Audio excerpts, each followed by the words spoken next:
kita lihat apakah ada kesalahan. Oke, tidak ada. Oke, coba saya save ya. Saya buat namanya kasus 1_1 save. Oke, selanjutnya saya ekspor binary. Ini kode program kita belum selesai ya. Oke, kita lihat dulu hasilnya. Kode program belum selesai. Kita lihat dulu hasil dari program tersebut. Oke, jalankan. Oke, berhasil sampai di atas. Tapi seharusnya sewaktu sudah sampai di atas, dia kembali lagi mati semuanya. Nah, sekarang kita akan lanjutkan ya. Bagaimana cara mematikan lampunya secara keseluruhan? Oke, saya copy yang ada di sini. Enter. Saya pastekan. Ini saya ganti low. Oke ya. Perhatikan waktu tundanya. Nah, yang ini jangan dimasukkan di bagian for. Kenapa? Apabila kalian masukkan di dalam for, maka nanti lampunya mati satu persatu. Ya, lampunya akan mati satu persatu. Ya, bukan langsung semuanya, tapi satu persatu. Kita lihat contohnya.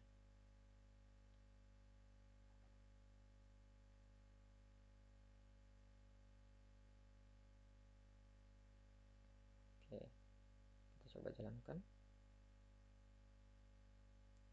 Nah, itu dia ya. Jadi setiap perubahan dia akan tampilkan ya. Sedangkan kita tidak masuk ya. Di sini lampu pertama misalnya dimatikan, tunda sesaat, jadi nampak perubahannya. Lampu kedua matikan, tunda sesaat, nampak perubahannya. Lampu ketiga matikan, tunda sesaat, nampak juga perubahannya. Nah, sedangkan kita maunya semua lampu itu mati baru terlihat perubahannya. Jadi saya hapus delaynya dari dalam for, saya keluarkan. Ya, jadi di sini semuanya sudah dimatikan, baru tunda. Nah, itu dia. Oke, saya ekspor.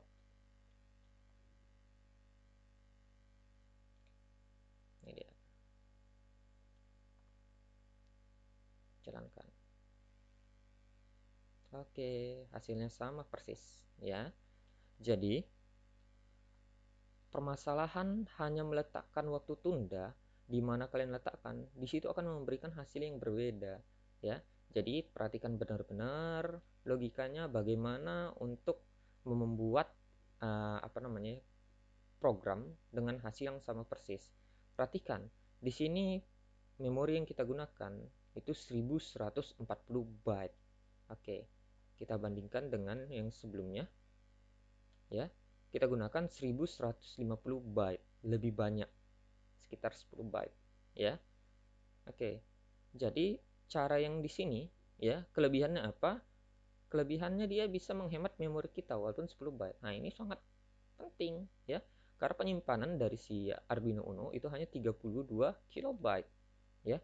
Dan dengan cara yang ini ya, kalau kita mau menambah lampu itu bisa misalnya sampai lampu ke 10 gitu ya, lampu 10, kita cukup mengganti di sini aja, di batasnya, di sini dan di sini. Sedangkan apabila kalian menggunakan kode program yang seperti ini, nah, bayangkan ya, satu baris ya, maaf, satu lampu itu 1, 2, 3, 4 baris ya, satu lampu 4 baris ya. Sedangkan cara yang ini nggak perlu ya. Jadi kalau seandainya kita buat satu lampu 4 baris, berarti ya tinggal kalikan aja. Kalau seandainya kalian butuh 10 lampu, berarti ya 10 kali 4, 40 baris. Sedangkan kita di sini sudah sampai akhir, perhatikan ya. Ini udah sampai akhir di sini. Ini hanya 17 baris. Ada di sebelah kiri bawah. Ya, 17 baris. Ya.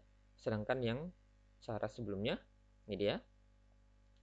Ini masih berapa ya? Ini masih 3 lampu, ini 15 baris. Ya. Nah, ini boleh dicoba nanti ya. Boleh dicoba untuk latihan kalian untuk apa namanya ya? Untuk menambah lampunya ya, jumlah lampunya. Oke, kasus kita yang pertama sudah selesai ya. Sekarang kita akan membahas kasus kita yang kedua. Oke, kita simak dulu video sebelumnya.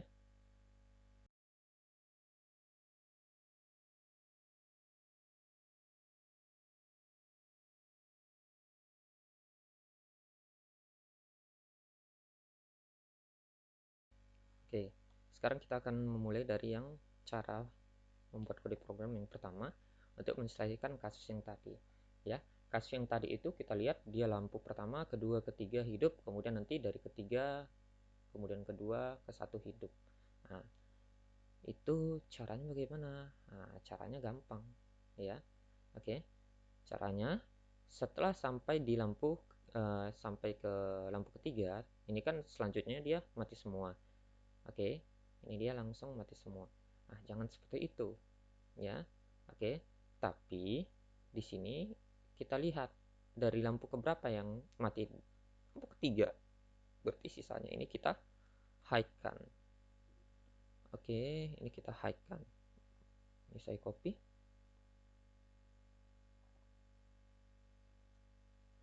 Ini saya pastekan. Selanjutnya lampu kedua di low kan. Selanjutnya lampu ketiga di low kan juga. Lampu kedua di low kan. Oke, selesai kasus kita ya. Kita export binary.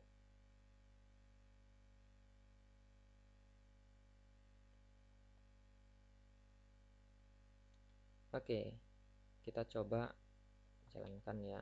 Kita ambil dulu kasus yang pertama.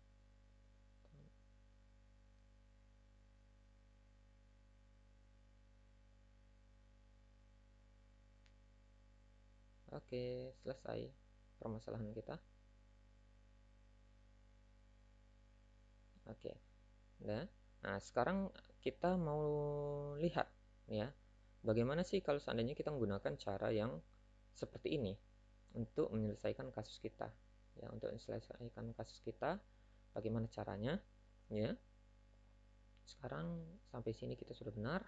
Berarti yang harus kita manipulasi adalah bagian sebelah sini. Oke, tadi kita lihat sebelumnya setiap perubahan itu akan terlihat apabila tundanya ada di dalam for. Nah, berarti tundanya kita masukkan di dalam for. Ini dia. Selanjutnya bagaimana? Nah, kita lihat tadi kasusnya itu diawali dari lampu ke 3. Berarti kita awali dari lampu ketiga pin 4, kemudian di sini 2. Oke, perhatikan. 4 kedua ya. 4 kedua ya. Itu menurun ya. Berarti di sini harus kalian buat minus. Oke, perhatikan. 4 2 ya. 4 ini udah pasti lebih besar dari 2. Nah, ini nggak boleh lebih kecil lagi. Tetapi ini jadi lebih besar. Ini dia. Oke. Nah, sekarang coba kita export. Oke, kita lihat hasilnya.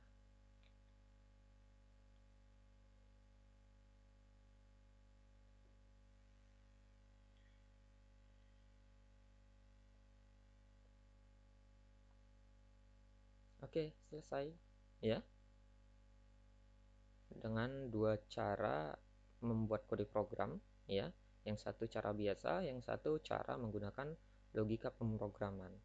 Oke, perhatikan. Saya menghabiskan memori untuk cara yang kedua ya, untuk mengcoding yang kedua menggunakan logika pemrograman itu 1142 byte. Hanya beda 2 byte dari kasus pertama. Ya. Kita lihat yang cara pertama 1222 byte ya. Perhatikan jumlah barisnya bertambah menjadi 32 baris. Nah, sedangkan cara yang kedua, oke, tidak bertambah barisnya, tetap 17 baris ya. Hanya yang terjadi perubahan di bagian sini saja. Oke ya. Jadi coba perhatikan benar-benar logika pemrogramannya di void loop ini, karena ini yang paling penting ya. Kalian harus bisa pahami ini ya. tidak memberikan harus menggunakan cara yang pertama, harus gunakan cara yang kedua, tidak. Itu kembali ke kalian masing-masing. Yang mana kalian rasa paling mudah, paling efektif menurut kalian, itu yang kalian gunakan. Kalau saya pribadi, saya lebih suka menggunakan cara yang kedua. Dan masih banyak cara yang lain lagi untuk membuat kode program ini. Yang penting intinya, bagaimana kalian membuat kode program itu sesingkat-singkatnya, ya. Kemudian penggunaan memori itu seminim-minimnya. Nah, itu yang paling penting di pemrograman microcontroller ini. Oke, sampai di sini dulu video kita, ya. Sampai jumpa di pertemuan berikutnya.